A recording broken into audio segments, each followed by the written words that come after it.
GP Telma, des actualités uniques, dynamiques et renversantes dans le journal TV. El Mondes, metoan'ny karazana fiara rehetra ary miantoka ny hatsarany. El Mondes, Manolotranao ny vaovao. Vaolina vaovao be. Vaolina manolotra ho anao ny vaovao. Loto ny olanao, vaolina ampiasaina.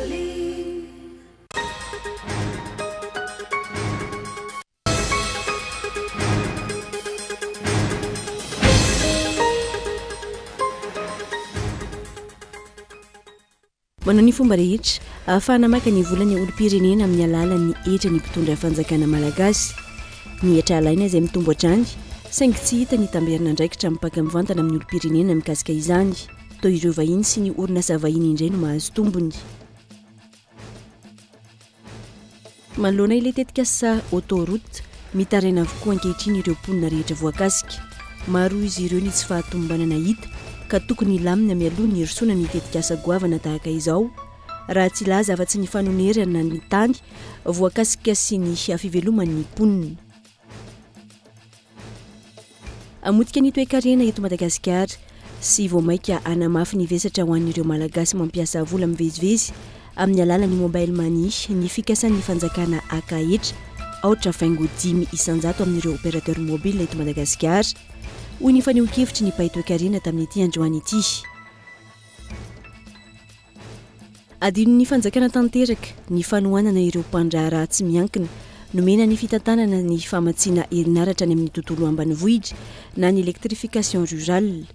20 taona izao no tsy nisy ny fanohanana indrindra amin'ny lafiny ny fotodrafitrasa ka matiantoka ny ankamarony. Miaina anatin'ny fitaintanana tanteraka ankehitriny ireo mponina ao amin'ny nosy Gangwa ao Korea Atsimo miaritra ary miaina tabataba avy any Korea Avaratra izy ireo efa ho andro maro izay. Tsy misafidy orana fotoana ity tranga ity izay mitarika fikorontanana amin'ny fiainana amin'ny andavanandro ny ireo mponina. Ny antsipirin'ireo izao ankehitriny izao.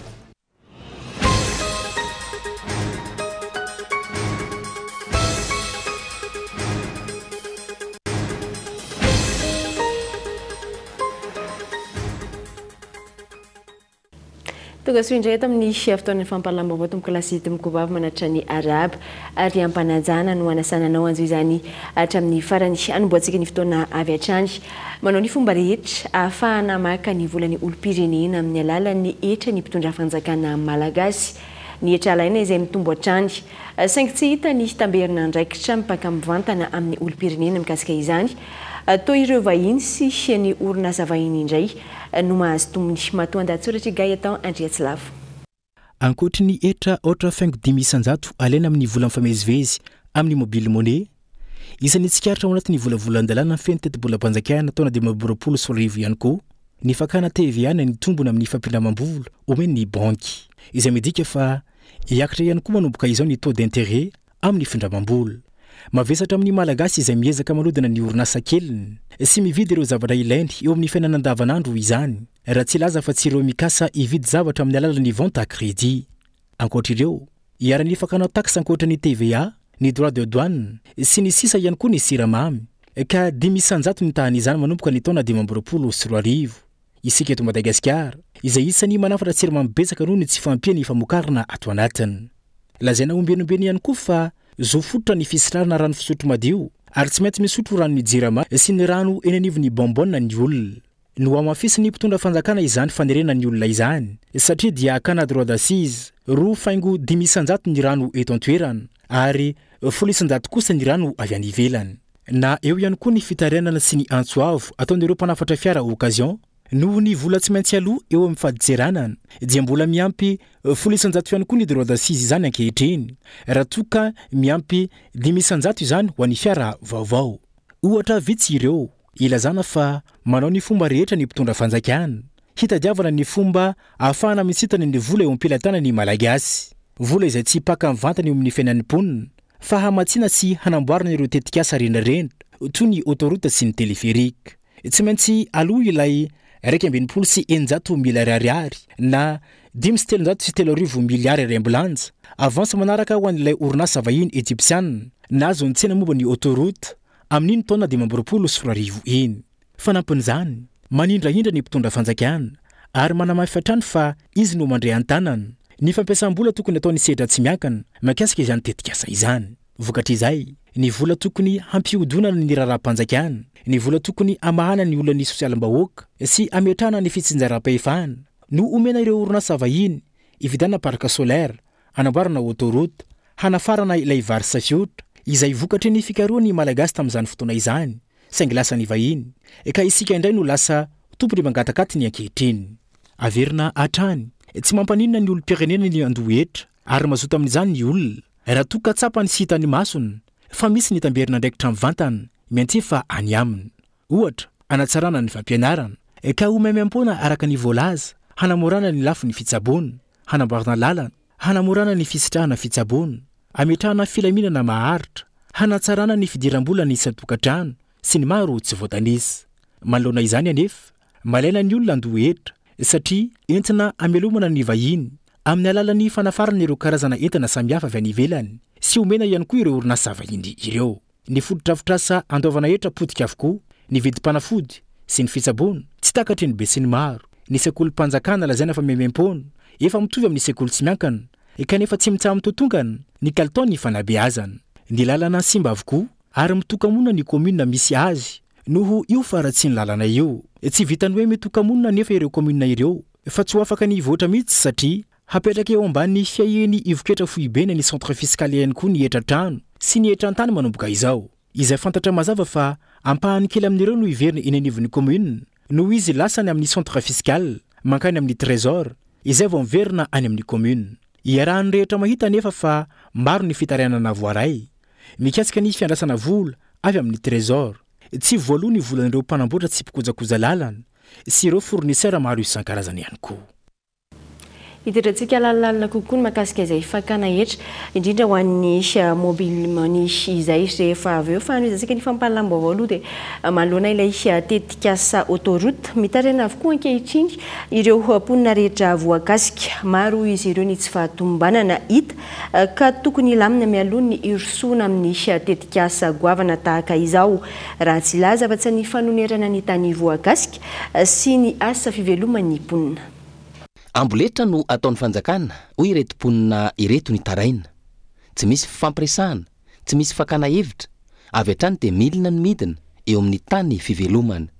Inona moa ny navalin'zareo hoe mandeha ny tetikasa dia raha nandeha daholo ny tetikasa rehetrarehetra izay tsy niaro mihitsy ny tena voarinay tena kibonay ho an'ny vady aman-janakay ny tototra ao. Projet anay nefa zao tokony mbo hoe efa isy tambony zany le zavatra ho anovanay vaky ambiaty ndray. Zao tazamaso zao mbola tsy nandray izay na niariary tsy mety ary tena mbola tsisy ny raisinay amin'io. Araka izany, tsy mbola nisy na iray aza nahazo fanonerana ny tany voatototra. Ny asa fivelomana sy ny fiarina nefa potika avokoa no ilay tetikasa. Io mbola edinay fototra hoe ny fierinay tsy mbola tsy sitrana mikapoka lamosina dia efa mandeha dia hoaiza zany ireo akolonanay ireo angalatra zany ireo sa anao inona ireo zazo ireo dia mbo izay zany ny tsonjovanay vahoaka ierovanay amin'ity toerany ity sy mbo hoe andehavana ondrotra sy mbo hoe tratran'le projet ampanjakana tompo. Tsy ny mponina eto Ambodifasina ihany tsy manaiky ary tsy mankasitraka ny tetikasa autoroute avokoa ireo mponina rehetra voakasiky ny fanamboarana. Isan'izany ireo mpamboly eo amin'ny Lemakankeny eny, Ambodisiarivo, Ambohimiadana, Antsahakely, Anosiarivo, Ambohinome, Andraimonina, Ambohitsoa, Ambodirano, Mahatsinjo, Ankazobe, Iavo Ambony sy ny sisa izay samy mivondrona ao anatin'ny komuna Ambohimangarova avokoa. Ireto farany izay fanandefa taratasy misokatra ho an'ny mpitondra sy ny ministra tompon'andraikitra ho fanohanana ny fandalovan'ilay lalambe mikodana ny volana Oktobra lasa teo. Nambara tamin'izany fa tsy ekena ny fanotofana ny tanimbary fiveloman'ny mponina amin'ny fambolena sy ny fiompiana. Nangataka ihany koa izy ireo ny anaovana io lalana io any amin'ny toeran-kafa.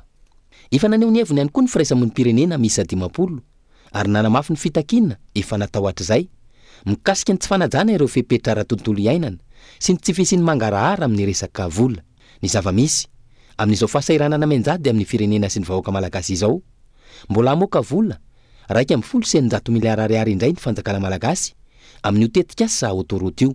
Mbola ny 5.9 ampahany fotsiny nefa io satria raha ny vinavina dia 3,700 tapitrisa dolara na 3,7 miliara ariary no anamboarana azy, izay voalaza fa ny fanjakana malagasy manontolo no iantoka ny vola aloha amin'izany. Vola izay tokony anampiana ny sehatra hafa toy ny jiro, ny rano, ny fahasalamana, ny fampianarana, ny fiompiana sy ny fambolena sy ny maro hafa izay mipaka amin'ny fiainan'ny mponina. Ankoatr'izay, appel d'offre restreint nanoferan'ny fanjakana ireo orinasa mahazo mandray anjara tamin'ilay tsenam-barotra. Amin'ny tetikasa goavana tahaka ireny nefa, ny fiara-miasa tsy miankina ny tokony hirosoana amin'izany fotoana izay, tsy misy intsony ny vola alohan'ny fanjakana na ny ariary aza. Antony, io tsy miankina io ny mamatsy, mamolavola, mamboatra, mitrandraka sy mikojakoja ilay tetikasa amin'ny alalan'ny système de péage. Tsy magaga raha mitombo isan'ny fitarainana sy ny fanohanana ilay tetikasa. Tsy midika izany fa tsy tia fandrosoana ny mponina, saingy mbola misy ary maro ny lahara-pahamehana tokony hirosoana.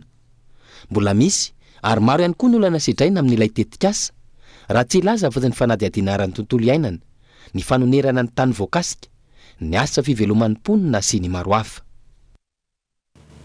Ahina ora sy tanteraka ny vokabary eo amin'ny lemaka Ambotrimanjaka izay manodidina ny 4,4 hektara amin'ity taona ity noho ny tsy fampinirotsakorana indrindra fa ny rano manondraka ny tambary ahafahan'ireo vary aloha mitombo sy miteraka araka ny tokony ho izy.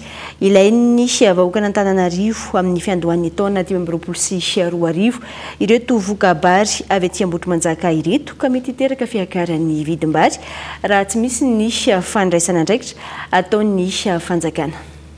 Manodidina ny 4,4 hektara eo ny velera-tanimbary mabokatra vary aloha eo anivon'ny commune Ambotrimanjaka iny amin'izao fotoana izao, izay mamokatra vary eo amin'ny 5 taona isaky ny hektara eo isan-taona. Ahiana io vokatra eo amin'izao fotoana izao raha nambaran'ireo mponina ao an-toerana. Vokatry ny fiovaovan'ny toetrandro, indrindra fa ny tsy fisian'ny rano sy ny rotsakorana.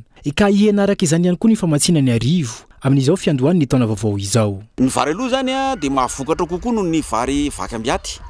Izay zany tena mbola izomana Ambotrimanjaka mafy an'ity vary aloha ity satria ity koa le vary mamonjy ny anohanana Antananarivo hatramin'izay tany fahagolaka mandrakizao.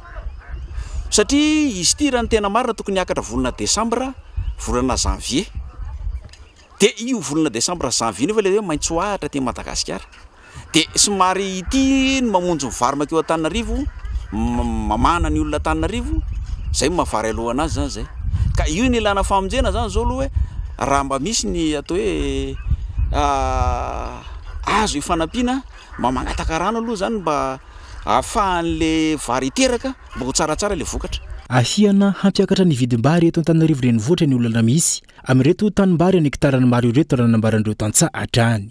Ho potika tanteraka ny lafin'ny fitadiavan'ireo tantsaha vokatry ity olana goavana ity. Raha tamin'ny taondasa manokana ohatra, ny volana Oktobra no efa nisy ny rotsakorana madinidinika teto amintsika, fa mifanohitra amin'izany kosa ny ankehitriny. Ny olana amin'izao dia resaka tena hoe ny fitadiavana zany zao tsy misy tsony, fambolena efa lasa. Ny vary atao fa tsy avitra tsony kokoa ny vary. Ny olona tena zay, le rano rehefa tsy misy. Rano ty amin'ny sison ty na ikopa, rehefa miditra dia mba velona ny olona. Ny olana ty zany dia rano e. Ana rano satria zao maina ny tambary tokony hava vary le olona tsisy rano. Hatramin'izay aloha ny rano misy foana hatramin'izay. Fa tamin'ity taona ity zany ny rano tena jaliana dia jaliana ny rano tamin'ity taona ity zany. Tsy ampy rano amin'ny ankapobeny, ny faritra maro manerina ny nosy noho ny fiovaovan'ny toetrandro. Ka hanangana ireo mponina amin'ny fitondram-panjakana sy ireo mpanao fikarohana mba handrotsaka ny orana artifisialy. Foto-tsakafon'ny Malagasy hatramin'izany ny vary, saingy misy olana hatrany isan-taona. Tsy miova nefa ny fikarakarana, manomboka eo amin'ny fambolena azy hatramin'ny fijinjana. Angatahan'ireo mponina araka izany ny hanokafa ny ampipany toadrano ny tsy azo mpaniry mba ahafahana mamahy ity olana goavana ity ka anaovan'izy ireo antsoavo izao. Amin'izao fotoana izao zany dia maina tanteraka tambana Ambotrimanjaka asaika mbola misy ary tsy voaketsa any Antsirano nanosy any. Dia zany indrindra zany no atongavana eto aloha androany hoe manao antsoavo ho an'ny mpitondra fanjakana. Tena mba miangavy zay mitalao atanandroa hoe tena mba vao aloha ho anareo tompona ndraikitra rehetra miany vahoaka tsy mandady arona ety ambany vohatra ety vao aloha ny barazy any tsy azo mpaniry sy izay rehetra ahafahana mandefa ny rano ambanondraka aloha ny tanimbarina Ambotrimanjaka na dia herinandro fotsiny azy io misokatra ny barazy any Antsahazimbanira dia afaka mandeha any amin'ny Tsiopa, mandeha any amin'ny Sisonia dia aveo zany mba anjaranay mampiditra azy aty amin'ny tambara fa raha manana herinandro ay fiain'ny tambarina Ambotrimanjaka. Atahorana araka izany ny mosary amin'iny taona 2024 iny indrindra fa ho an'ny eto Antananarivo renivohitra manokana raha toa ka tsy ampy ny voakabary amin'ireo voalaza fa tena sopotry Madagasikara toy ny ao Ambotrimanjaka izay isan'ny mpamatsy any arivo amin'ny volana janoary sy febroary amin'ny taona ho avy eo mialohany iakarany vary manaraka indray. Raha toa ka tanimbary amin'ny hektara maro no maina vokatry ny fisian'ny rotsakorana eny Ambotrimanjaka. Tanimbary amin'ny hektara maro kosa no hototofana ilany hery ka mampitarena ny mponina voakasika. Raha ny fanazavana tanimbary manodidina ny 20 hektara amin'ireo 300 hektara mahery eny an-toerana no lasa n'olotokana ka mety hototofana ananganana fotodrafitrasa ka eto Andriatsilafo.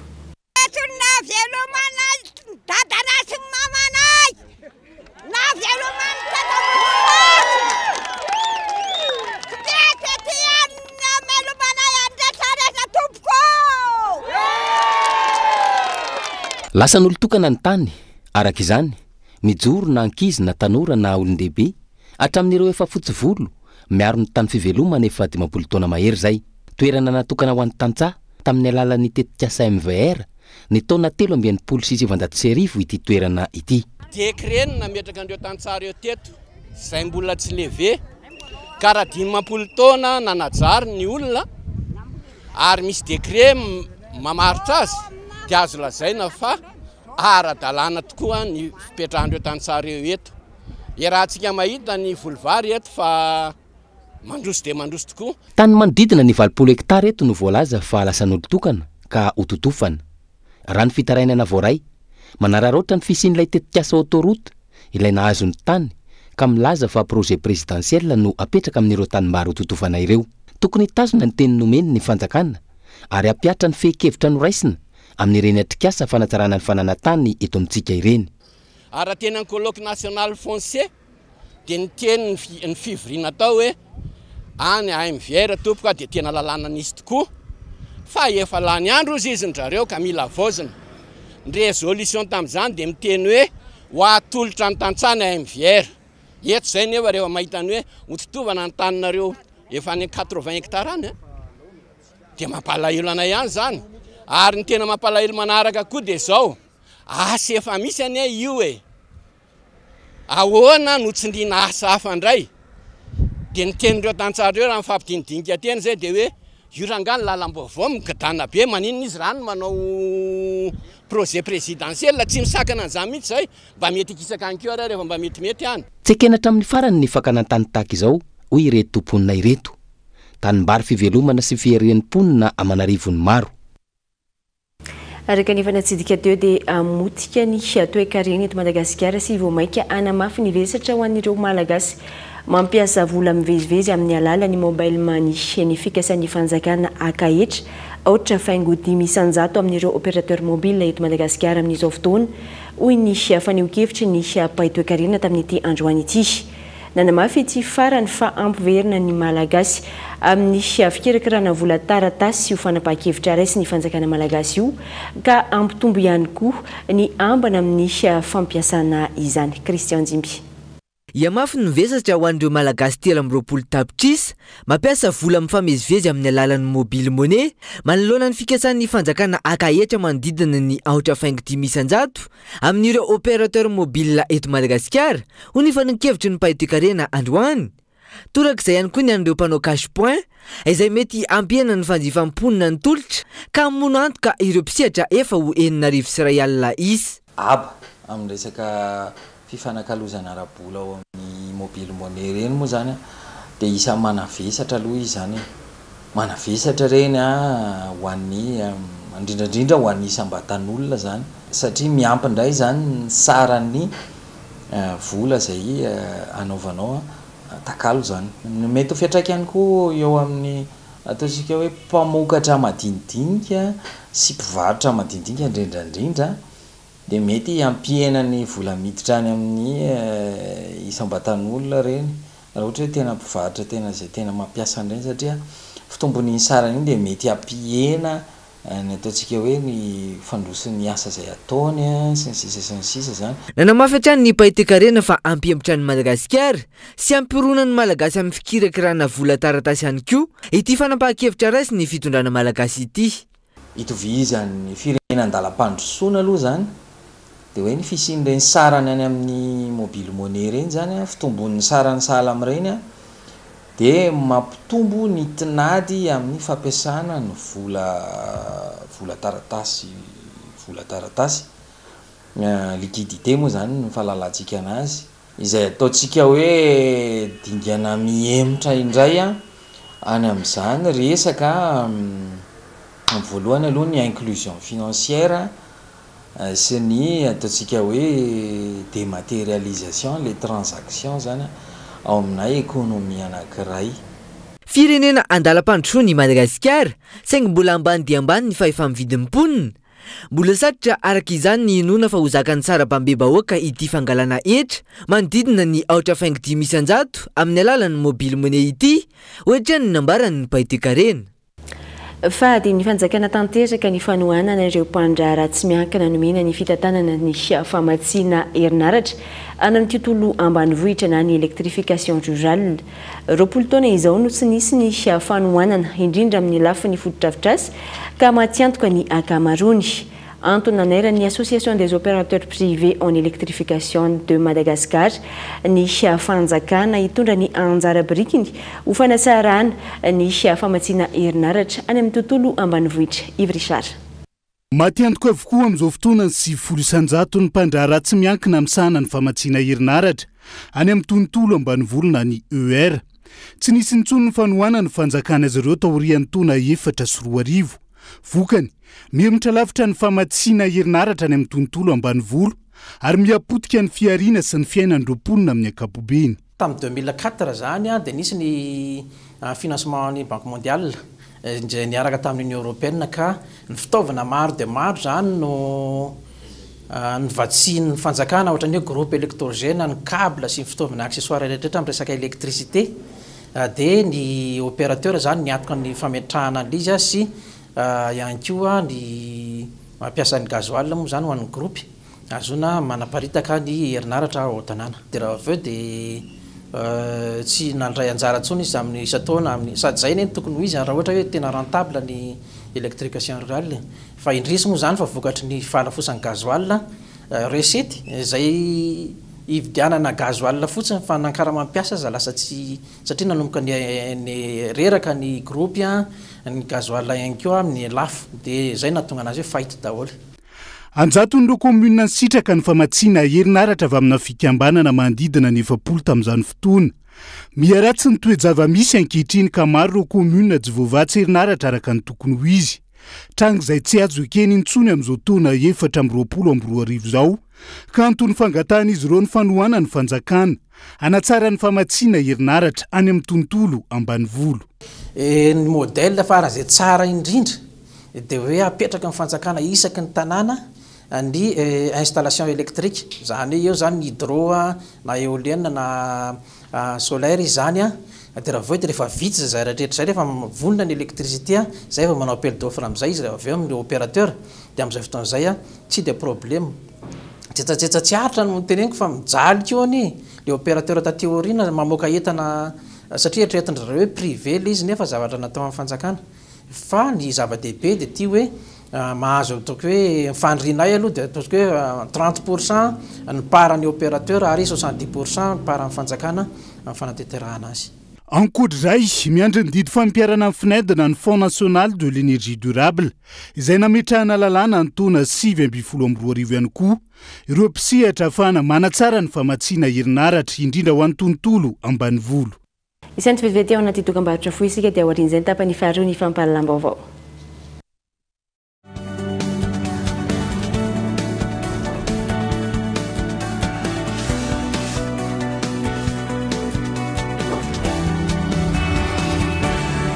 Efa ela nanasaky lamba fa ity vovon-tsavony Pauline ity afa mihitsy kely fotsiny ane dia efa ampy e. Way, ary tena mandroatra be malefaka ery lambo tsy mila mikosika be akory sady tsy manimba tana. Pauline 80 formule matanjaka miaro ny loko mampangirana sy manamanitra lambanao mahandroatra be mahavita lamba betsaka sady manitra vaolina anitra vaovao floral sy exotique afaka nadiovana fitaovana fa ihany koa toy ny fiara fitaratra lovia karo vaolina vaovao be floral exotique lavande original loto ny olanao vaolina ampiasaina. Et ça continue! C'est encore gratuit! Toujours gratuit! Tu parles toujours de... L'installation de la fibre! Et oui, ça reste gratuit! La promo continue jusqu'au 31 janvier 2025. Profitez-en! C'est le moment de prendre la fibre in, la fibre go, la fibre family, la fibre home! Grâce de ses collègues de Telma se feront un plaisir de vous installer la fibre gratuitement! L'abonnement est à partir de 49 000 RTTC par mois. Mais l'installation, c'est gratuit!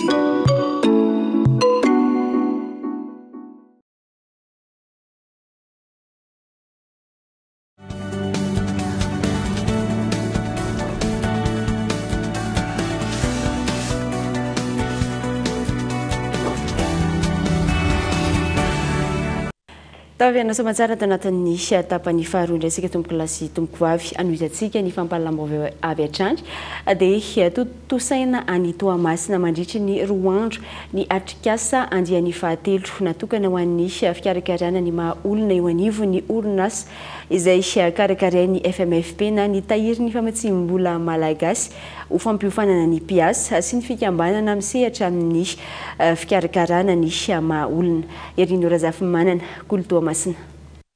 Atrikasa andiany fahatelo taoriana na Tananarivo sy Antsirabe natokana ho an'ny fikirakirana ny maha olona eo anivon'ny orinasa ny roa andro ny DRH eto Toamasina izay nanomboka androany fotoana izay ifanakalozan'ny mpisehatra ny traikefa ary indrindra ijerena ny fanatsarana eo amin'ny fitantanana ny maha olona isaky ny orinasa. Izahay zany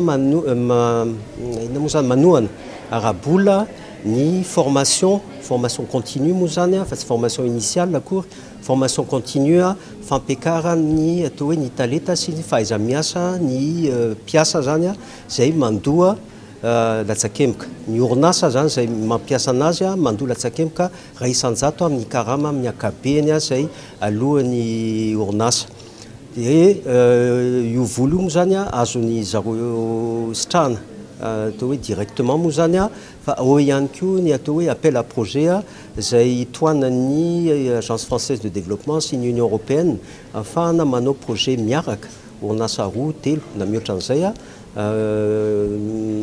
afaka na projet national na atao hoe projet sectoriel afahany zareo zany mampitombo ihany koa ny compétence ny piasa ho aminy mora kokoa satria misy latsakemboka zay alohan'ny zareo ihany alohan'ny orinasa roa fa indrindra aux partenaires techniques sy financiers no manampy ny vola ny tsara ho fantatra ho an'ny zay mbola tsy mahafantatra anay 10 taona ny jomon'izay dia eny amin'ny 50 lavitrisa na 56 milliards ariary ny vola atao hoe nozaraina fa tsy hoe prêt akory zay zavatra hoe vola virina fa namena ho an'ny orinasa afahany zareo manatsara ny compétence ny piasany ao aminy ary mihoatra ny 140 000 na lahy na vavy moa zany mitovitovy ny salanisa amin'izay fa piasa ao amin'ny 140 000 ao zany nandritra zay 10 taona no misitraka zay formation zay ka ny tsara mariana dia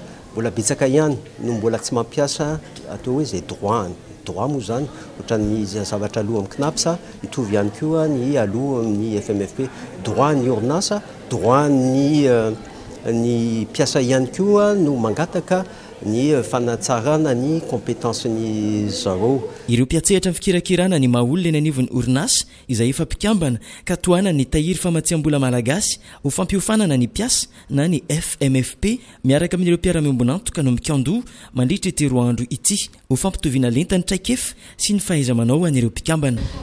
Association malgache de DRH d'entreprise zay manerana ny nosy de misy koa ny association zay eto Tamatavy miaraka eto zay amin'ireo partenaire ny CNAPS sy ny FMFP zay mpanohana anay amin'ny asanay zany sy mpiara-miasa akaiky aminay ny roa andro zay karakarainay de 3e édition zao natokana manokana ho an'ireo karakara ny ressources humaines any amin'ny orinasa rehetra zay misy anay zany atelier maromaro formation fifampizarana ihany koa ary indrindrindrindra fifampizarana traikefa natao an'ny ressources humaines io satria mila atao ny formation andreo olondreo mila ampitovizina ihany koa ny fahalalany rehetra ary misy ny fanavozana maromaro dia raisina eo andraikitra ny fampitana an'izay rehetra izay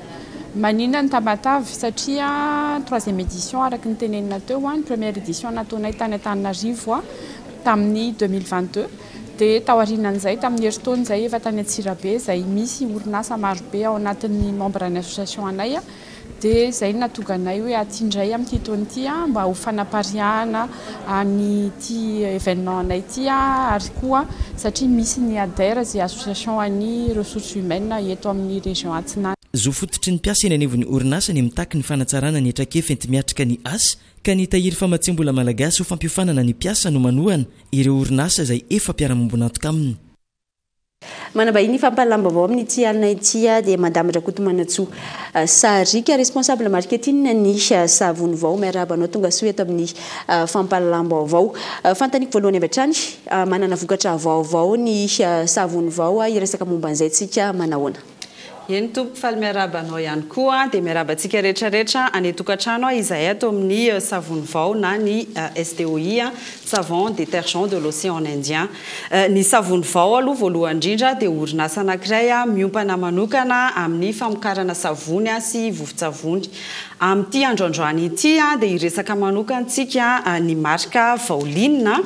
Ny Vaoline moa zany dia vovon-tsavony efa nisy ihany izy ity teo aloha fa nasiana fanavaozana tamin'ny poudre Vaoline nasiana fanavaozana ihany koa tamin'ny packaging zany hoe nasiana fanatsarana be dia be mihitsy zany ilay vokatra teo aloha amin'izao fotoana izao. Inona no mampiavaka azy amin'ireo karazana vokatra vovon-tsavony hafa?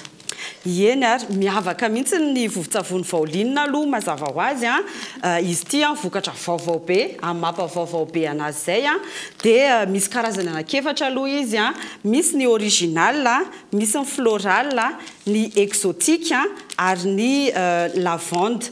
Ny tena mampiavaka azy dia izy 3 grama izy tena feniny ao anatiny tamin'ny vovon-tsavony hafa. Izy ihany koa dia natao manokana mandroatra be mihitsy izy rehefa ampiasaina kely fotsiny dia efa mahavita lamba betsaka. Izy ihany koa dia tsy manimba tanana, miaro ny lokon'ny lambanao ihany koa izy ary farany amin'ny vidiny 300 ariary monja izy eny an-tsena eny amin'izao fotoana izao. Anisan'ny mampiavaka ny Vaoline ihany koa lazaiko anareo eto ny Vaoline dia vokatra vita malagasy zany hoe vokarina eto Madagasikara ary malagasy maro no miasa mamokatra n'izany atao hoe Vaoline zany. Ny Vaoline dia ahitantsika amin'ny carton 700 zany hoe ao anatin'io carton io dia misy anazy efatra efa assorti dia misy ihany koa ny carton 500 ny ao anatiny zany hoe amin'izay 500 izay indray dia mandeha tsirairay zany hoe raha mila exotique fotsiny ianao dia afaka mividy exotique fotsiny, raha mila lavande fotsiny ianao dia afaka mividy an'izay ohatran'izay ny Vaoline. Vokatra vaovao ty ao anatin'ny fampahafantarana ihany mety misy ve etsika manokana karakarainareo ampifantarana sy tsinjarana izay vokatra vao eny amin'ny mpanjara sy ny mpivarotra mahazatra ny olona izay? Eny tompoko, amin'izao fotoana izao izahay dia miezaka manaparitaka ny vokatra Vaoline. Efa ahitantsika ny vokatra Vaoline zao eny amin'ireo épicerie rehetrarehetra manerana n'Antananarivo eny fa efa manerana ny Madagasikara ihany koa. Ahitantsika ny Vaoline ihany koa eny amin'ireo tranombarotra lehibe ahitantsika ny Vaoline ihany koa eny amin'ilay ataontsika hoe ny grossiste, ny demi gros, ny rehetrarehetra. Ny vidiny hoy ao 300 ariary monja tena feno izy tena 3 grama izy mihoatra an'ireo vovon-tsavony hafa. Somary hiteny kely ny ampiasana azy angamba. Ny ahafantarantsika ny vovon-tsavony Vaoline dia hoe fanasana lamba fa kosa ity vovon-tsavony Vaoline vaovao ity dia sady afaka anasana ireo lamba, anasana ny ao an-tokantrano rehetrarehetra, ny fitaovana rehetra ao an-tokantrano toy ny lovia, ny carreau, ny fitaovana rehetra ao an-dakozia ihany koa. Tsy adintsika ihany koa ny manasa ny fiarantsika amin'reto vokatra vaovao be any vaolinina ireto. Amaranantsika azy nitondra zavatra ianao reto manoana mikasika azy. Eny tompoko, amin'izao fotoan'izao izahay dia manao animation eny amin'ireo tranombarotra lehibe izay miara-miasa aminay manokana. Zany hoe isaky ny mividy vaolinina zany ianareo eny amin'ireo tranombarotra ireo dia mahazo t-shirt, afaka mahazo ihany koa ianareo sac kaba. Zany hoe efa omena maimay-pona mihitsy zany ireo goodies ireo isaky ny manjifa ny vokatra vaolinina ianareo amin'izao fotoana izao. Zany mikasika nini isorana ianao ny vahiny teto amin'ny fampahalalam-baovao fa mpandrara sy mpampiasa vola manodidina ny 10 no andrasana amin'ny CO Summit 2024 iarahana amin'ny SIM na ny syndicat ny industrie Madagasikara. Etsika izay ho tanterahana ny 5 sy ny 9 ny volana Desambra ho avy izao eto amintsika hitadiavana vahaolana hanatsarana ny toe-karen'ny firenena. Ny fampandrosoana ara-toe-karena ho an'ny firenena no tanjona anatin'izany ho ny eo anivon'ny SIM na ny syndicat ny indostria ny Madagasikara. Tafiditra anatin'izany ny fampiasana ireo tombon-dainy anana ny fahatreranomasimbe indiana ka antony rosoana amin'ny CO Summit 2024. Ny dikan'izay zany dia misy ny fiarah-miasa amin'ireo mpandrara sy ihany koa ireo mpitondra fanjakana eto anivon'ity firenena sy nosy raha vavy eto amin'ny ranomasimbe indiana zany. Raha araky ny fahitana azy dia efa mihoatra ny 507 nisan'ireo ataontsika hoe mpandray anjara zany misoratra anarana amin'izao fotoan'izao ary ikaondo mandritra ny roa andro zany amin'ny ataontsika hoe fametrahana zany ny vato fehizorony izay fomba fiaraha-miasa ara-ekonomika eto amin'ity faritra ity izay. Efa mihoatra ny 513 ireo nisoratra anarana amin'izao fotoana raha toa ka mpandrara sy mpanapa-kevitra manodidina ny 500 no andrasana mandritra ny hetsika. Malohany ny roso ny fanaovantsony ny fiara-miasa teo amin'ny SIM sy ny trano fiantohana ahafahana manome antoka ireo mpandrara vahiny sy mpampiasa vola ho tonga eto amintsika mandritra io fotoana io. Zava-dehibe mihitsy zany ny olona hoe mieritreritra ny sehatra eto amin'ny firenentsika ohatra na koa efa eto. Zava-dehibe ho anazy tokoa no mahafantatra hoe aive ka misy orinasa malagasy eo amin'ny fiantohana izay mba manana inko izay efa mba fahaiza-manao sy izay traikefa nandritry ny taona maro. Jaivina ny 5 sy ny 9 ny volana Desambra ho avy izao no tanterahana eto amintsika ny CO Summit 2024 amondronana ireo mpandrara sy mpanapa-kevitra aty amin'ny ranomasimbe indiana. Firenena misy 12 no nasaina ary mihoatra ny 20 ireo sehatra fampiasam-bola ampahafantarina amin'izany. Izay ny vaovao misongadina ho an'ny androandro fa mialohan'ny ampitantsika amin'ny maresaka avy any ivelany dia ampahafantarina fa isy ny fandaharana manokana andeha eto amin'ny fahitalavitra kolo anio amin'ny sivorala izany hoe afaka minitra vitsy izay arahana amin'ny candidat ho ben'ny tanàna Antananarivo renivohitra Tahina Razafinjoelina izay resany mahakasika ny tsy ambaratelo ny fanoherana sy ny fahantrana eto Madagasikara eto amin'ny fahitalavitra kolo no anarahanao izay. Atreo ary tomboko lasy tomboko vavy ny fampalalambavao tamin'ny tialina ity isorana feny ianao naizanaiza misy anao nanaraka hatramin'ny farany mbola ny tenako nitondra ny fampalalambavao eto ho amin'ny rahampitso amin'ny ora mahazatra mametraka ny mandra-piona tompoko.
Vaolinina vaovao be. Vaolinina nanolotra ho anao teo ny vaovao. Loto ny olanao, vaolinina ampiasaina. Elmondes mety ho an'ny karazana fiara rehetra ary miantoka ny hatsarany. Elmondes il a présenté ny vaovao. FG Batelma, des actualités uniques, dynamiques et renversantes dans le journal TV.